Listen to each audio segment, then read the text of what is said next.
دا پوځي کومنده د 215 اعظم کلي اردو یا شورا پوځي ښوونیز مرکز کې هغو مجاهدینو ته ورکول کېږي چې دلته 3 میاشتې نظامي، دیني او مسلکي زده کړې کړي.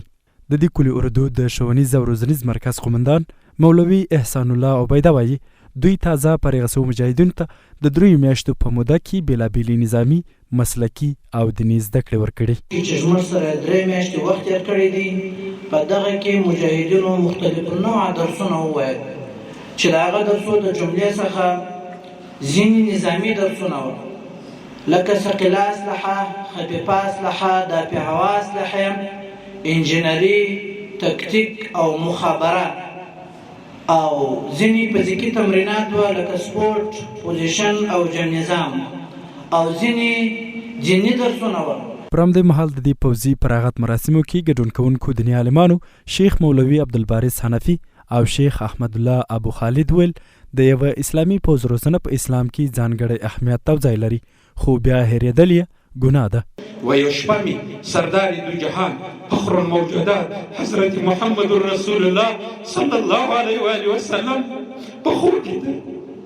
هغه راته وایي چې ای استاذه د دې مجاهد لاس ډېر قدردانه دی، په پښه یې مه ورپرې وه، په لاس باندې یې پرې وه.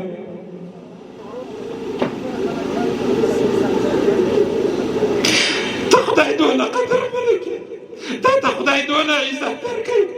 زه وایم چې د دې دپاره داسې یو ترتیب برابر سي چې دا طالبان 6 کال فارغ سول، 5 میاشتې بعد بیا راټول سي، فقط 2 ورځې تکرار ورته ورکړل سي، یوه هفته تکرار ورته ورکړل سي، دا شی به بیا د لاسه نه وځي.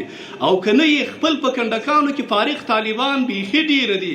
بلخو بیا د تازه فارغ شوو مجاهدینو څخه عبدالله او محمد ایوب وایي دوی د تیرو 3 میاشتو په موده کې هغه نظامي حرکات او د اسلحو استعمال زده کړ چې مخکې ورسره بلد نه وو. موږ په د 3 میاشتنۍ کې هغه زده کړه کړې ده چې موږ مخکې نه وه کړې، او دغه 3 میاشتنۍ زده کړه به موږ د اسلامي نظام او د هیواد په خدمت کې کاروو.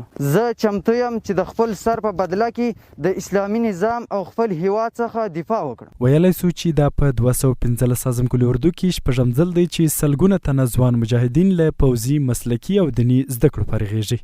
نعمت الله همت، د افغانستان ملي راډیو، هلمند.